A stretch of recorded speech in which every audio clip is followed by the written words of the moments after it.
Tembakan memecah malam di White House Correspondent Dinner memaksa Donald Trump dievakuasi. Sekali lagi dunia mengingatkan kekuasaan tertinggi kerap berjalan berdampingan dengan ancaman yang mematikan. Kekuasaan tertinggi penuh resiko. Penuh resiko. Dimanapun. Bukan cuma di Amerika ya. Zaman dulu sampai zaman sekarang ternyata. Zaman dulu sampai Julius Caesar. Julius Caesar. Ditikam dari belakang, dari bahkan anak angkatnya sendiri, Brutus namanya. Abraham Lincoln. Abraham Lincoln. Kita ceritakan kan, nantinya kita akan ceritakan soal Trump sekarang, seperti apa peristiwa dan background serta implikasi. Tapi juga kita lihat sejarah Mahatma Gandhi, Indira Gandhi, anaknya lagi Rajiv Gandhi, Perdana Menteri. Kalau Mahatma kan dia founder of India. Amerika sendiri tadi Abraham Lincoln, JFK, John F. Kennedy, Ronald Reagan ditembak tapi selamat seperti Trump. Kalau Ishak Rabin Israel, di Mesir yang di Islamnya itu Anwar Sadat.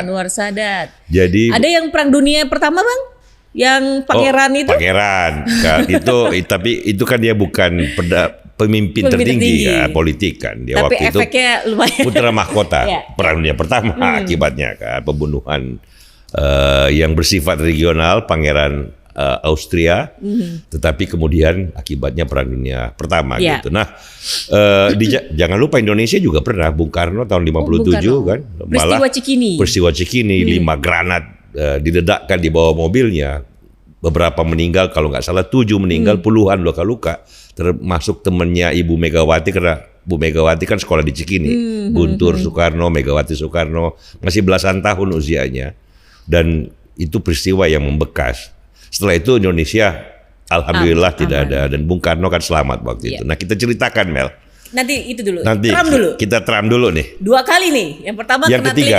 Yang ketiga.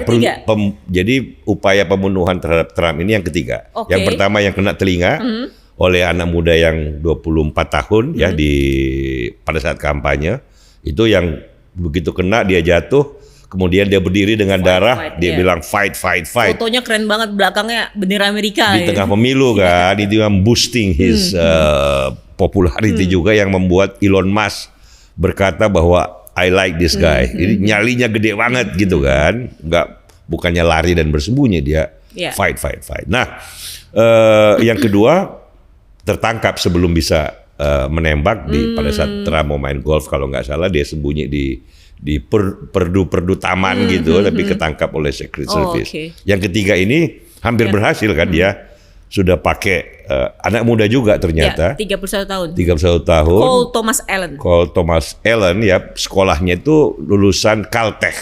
Caltech ini salah satu sekolah engineering terbaik di Amerika seperti MIT. Caltech sangat terkenal ya, kayak ITB-nya Indonesia lah. Dan dia jadi guru. Kemudian motifnya kelihatannya dia ada semacam manifesto gitu. Dia nggak suka aja dengan Trump yang imigrasinya terlalu keras.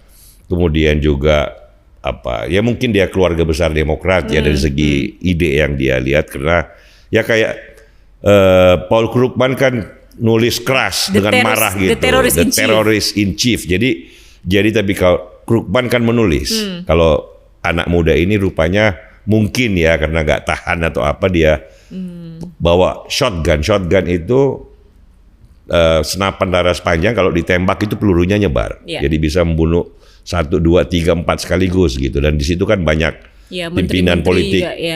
J.D. Vance juga wakil presiden. Jadi dia udah lari, hampir masuk, dia sempat nembak 1 atau 2 petugas keamanan, tetapi kemudian dia bisa dilumpuhkan. Nah, ini peristiwa yang berulang dan barangkali punya dampak penting juga, karena setelah itu kan Trump kasih konferensi pers dan dia mengatakan bahwa kalau presiden mau berbuat besar dan penting selalu ada pro kon, selalu ada resiko.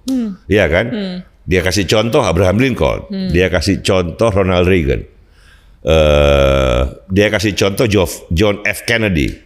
Semuanya mengandung resiko. Dan presiden kesukaan dia kan juga dibunuh kan bang? Yang McKinley, presiden kesukaannya Donald Trump, favorit dia. Akhir abad 19.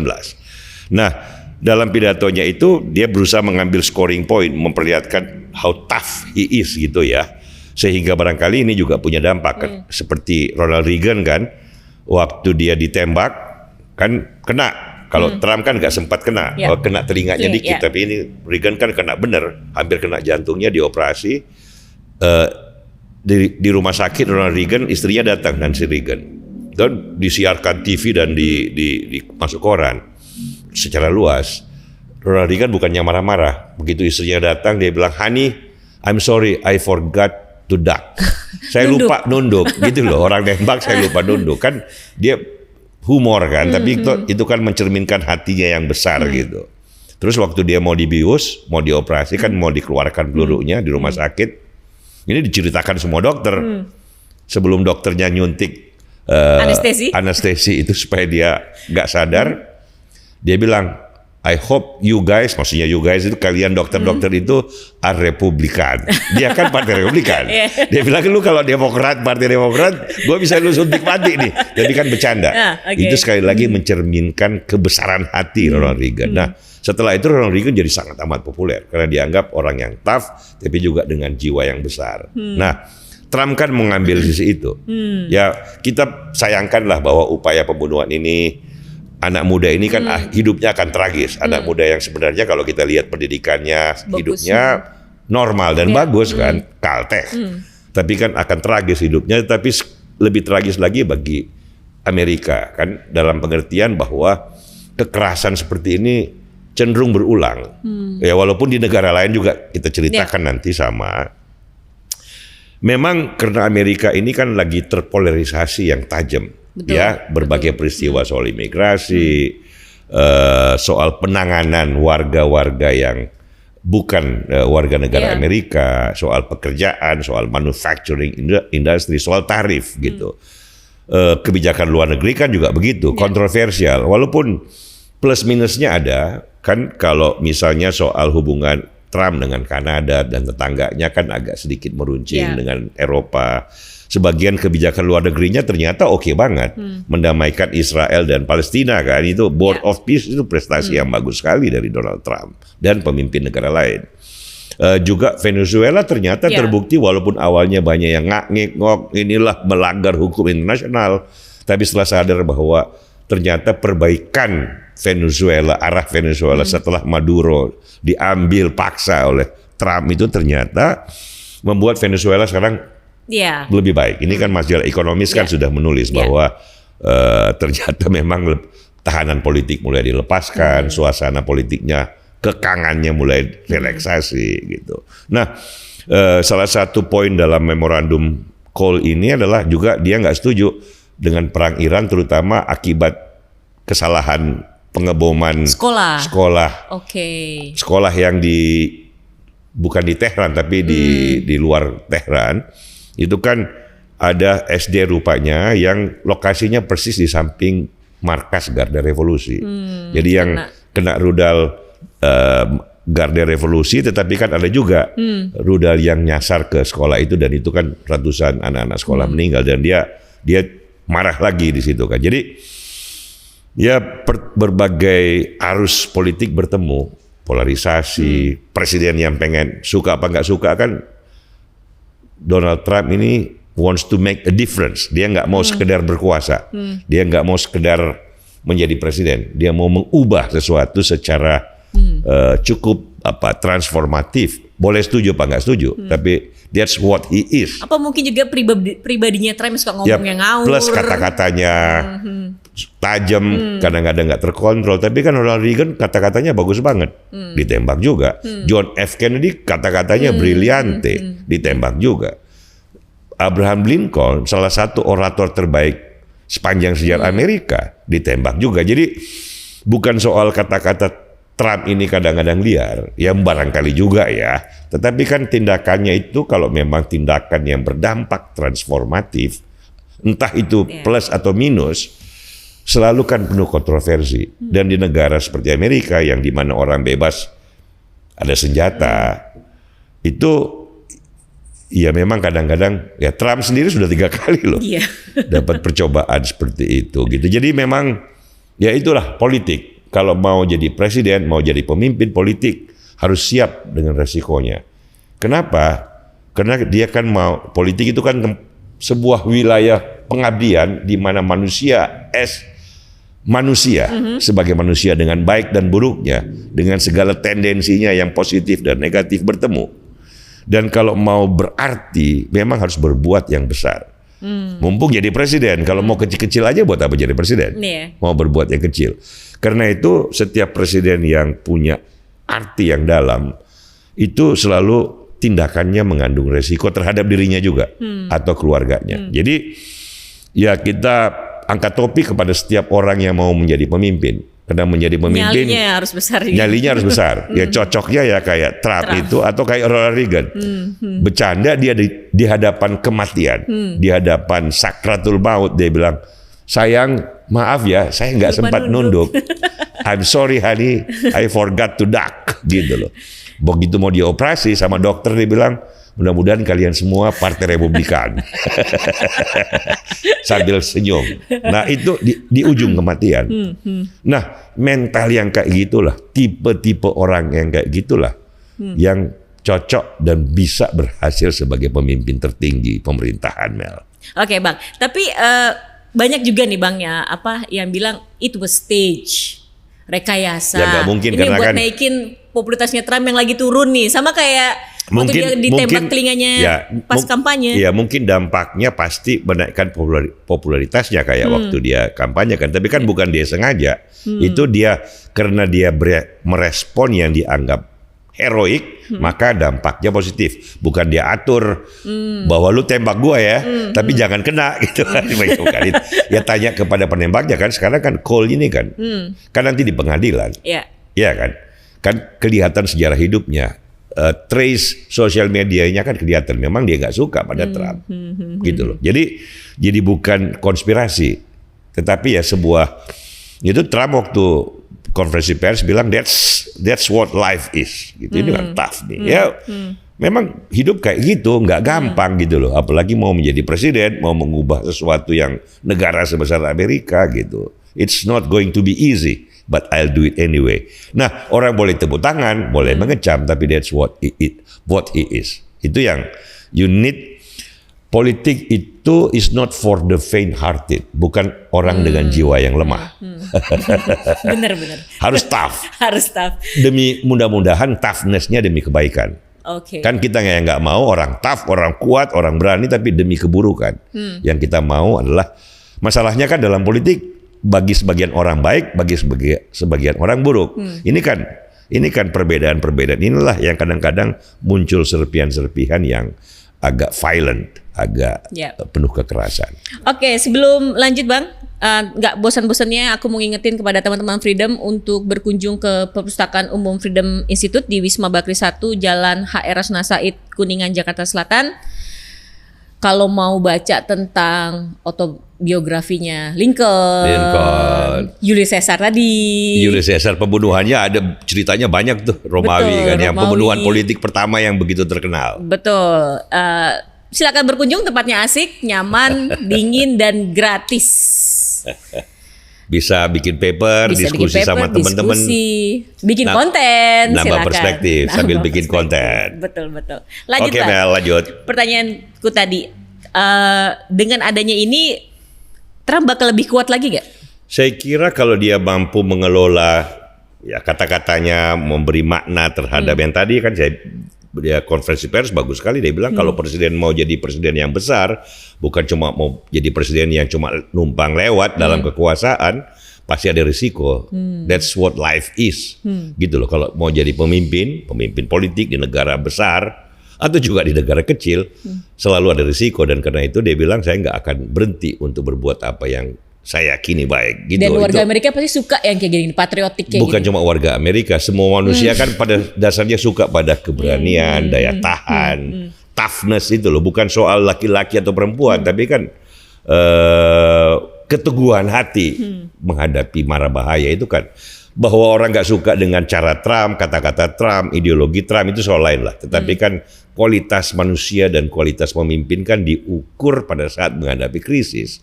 Dan krisis terbesar bagi manusia kan di ujung kematian. Yang dia ketembak hampir mati gitu 2 senti aja dari jarak peluru, kena telinganya masih berdarah, dia berdiri fight, bukan lari dan bersembunyi.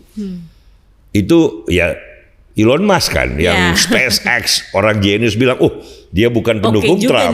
Dia bilang di orang nih, guts-nya itu loh dia bilang. Nah, itu saya kira dampaknya. Ronald Reagan kan saya kasih contoh tadi bahwa dia jadi populer banget dengan bercanda di hadapan kematian, menunjukkan jiwa yang besar gitu. Oke. Ya. Sekarang kita lihat sejarahnya. Beberapa yang menonjol menarik dalam sejarah soal asasinasi para pemimpin ini kan. Awalnya kita bilang kan kekuasaan tertinggi kerap berjalan berdampingan dengan dalam hal ini ada yang mematikan. bukan penguasa politik tapi founder, penguasa otoritas moral tertinggi India itu kan Mahatma Gandhi yang membantu India lahir sebagai negara dan bangsa modern. Pada saat India merdeka tahun 47 dari Inggris kan, India dan Pakistan pisah kan, satu Islam, satu Pakistan, satu Hindu, mayoritas Hindu, banyak orang Islamnya juga, tapi kan berpisah dan itu perang sipil yang dahsyat. Gandhi mengambil posisi moralisme kan yang besar gitu, seorang tokoh besar Mahatma, ya menyejukkan hati sekaligus ya kalau perlu dibelalah orang Islam yang di India misalnya. Nah rupanya pendukung fanatik Hindu nggak senang dengan itu, gitu kan? Dia bunuh Gandhi gitu.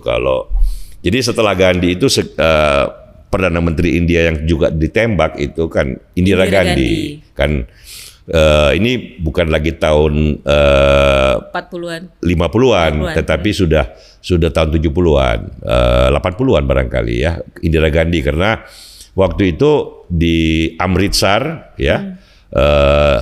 Ada pemberontakan dan Indira Gandhi mengirim pasukan menyelesaikan pemberontakan, dan pasukannya sendiri, pengawalnya sendiri, ajudannya yang orang Sikh ya, kita melihat bahwa kuil sucinya di Amritsar itu diserbu oleh tentara pemerintah yang diperintahkan oleh Perdana Menteri yang dia kawal sendiri. Mereka berdua, pasukan pengawalnya Indira Gandhi, menembak dia.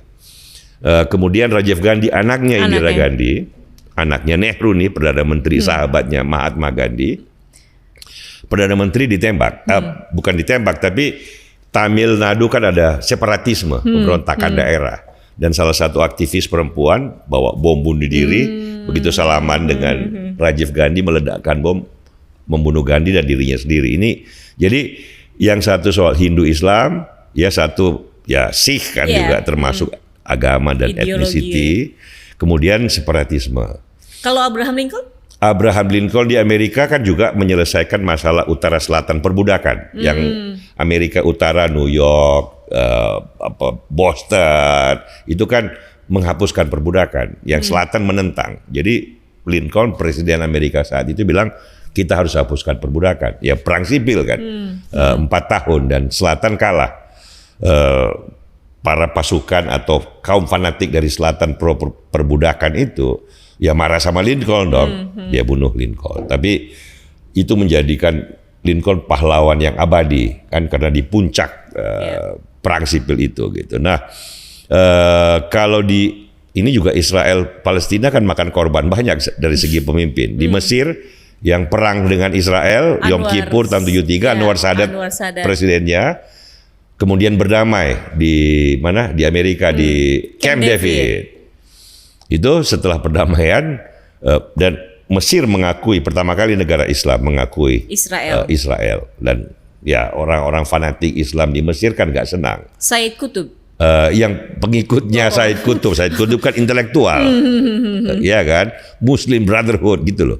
Ya, salah satu tentara yang fanatik itu nembak beberapa orang ya, menembak Anwar Sadat. Di Israel juga begitu.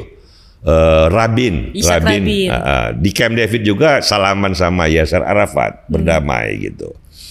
Pendukung fanatik kalau tadi kan yang Islam, kalau yang Rabin pendukung fanatik Yahudi nggak senang bahwa Rabin mau salaman sama pemimpin Palestina Yasser Arafat. Dia tembak tuh Rabin. Jadi pemimpin itu kalau yang ekstrim seperti ini, pembunuhan pemimpin biasanya terkait dengan sesuatu yang fundamental, yang emosional. Agama, etnisitas, konflik yang panjang. Israel Palestina kan, ada Islam, ada Yahudi. Kalau di India ada Hindu, ada Islam, ada Sikh, ada Tamil gitu. Jadi kalau di Amerika selain yang Trump seperti sekarang kan polarisasi, Republikan, Demokrat, pro Iran atau anti Iran, kebijakan luar negeri pro invasi Venezuela atau tidak, pro tarif apa tidak, ini kan semuanya isu-isu yang besar. Nah, kalau di berbagai belahan dunia yang lain banyak juga, tetapi kan yang dalam literatur sejarah politik yang sering dibicarakan, dibahas ya isu-isu atau peristiwa-peristiwa seperti ini karena terkait langsung dengan peristiwa besar kan, Israel, Palestina, Mesir. Sadat jadi korban. Kalau Israel, Rabin jadi korban. Perang sipil Amerika, Presiden Abraham Lincoln jadi korban. John F. Kennedy. Nah, itu kenapa, Bang? Perang dingin nih, dia perjuangan untuk menyebarkan kebebasan, menahan Uni Soviet. Nah, salah seorang anak muda di Amerika itu yang Marxis, bekas tentara marinir, Marxis garis keras menjadi Marxis garis keras, yang gak suka sama Kennedy. Di samping juga ada sedikit problem kejiwaan. Sampai sekarang sih masih diteliti, ini ada apa ini? Siapa ini? Tapi dia kalau nggak salah juga masih 20-an tahun. Kalau ini kan yang sekarang Trump ini kan 31 tahun. Kalau yang waktu nembak dia yang kena telinganya itu kalau nggak salah 26 tahun. Jadi ya anak-anak muda yang sedang mencari diri atau sedang lagi dalam romantisme dengan dunia yang ideal gitu barangkali ini kan banyak sebab yang pribadi barangkali. Kalau Ronald Reagan penembaknya itu agak kejiwaan, problem kejiwaan. Tapi intinya adalah bahwa biasanya yang gini-ginian punya kaitan dengan persoalan-persoalan fundamental yang menajam sehingga memunculkan beberapa elemen yang tak terduga yang bersifat kekerasan gitu kira-kira. Kalau di Indonesia Bang, Bung Karno yang peristiwa Cikini? Nah, sama juga kan ada kaitan Bung Karno itu tahun 57 kan, waktu itu Bung Karno presiden tapi bukan presiden yang berkuasa karena kan masih ada konstituante, sistem perdana menteri, kombinasi antara parlementarisme dan presidensialisme. Tapi kan Indonesia waktu itu baru merdeka, kan kita pengakuan kedaulatan kan tahun 49, merdeka faktanya de factonya 45. Nah, dalam proses Indonesia menjadi bangsa yang merdeka itu kan ada pemberontakan daerah ya di berbagai wilayah Permesta, di Sulawesi, di Sumatera, ada pemberontakan atas nama agama Darul Islam.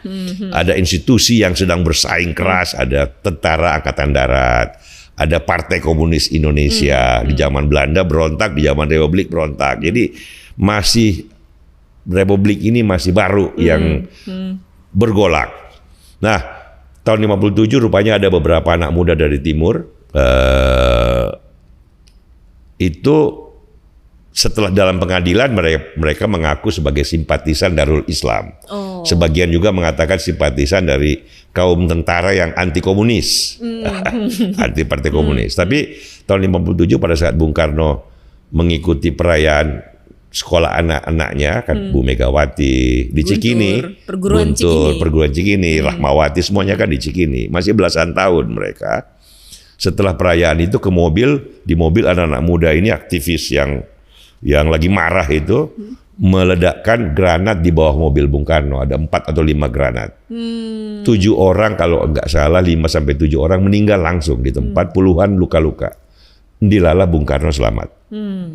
Setelah Bung Karno selamat kan persepsi terhadap Bung Karno semakin mistis lagi gitu.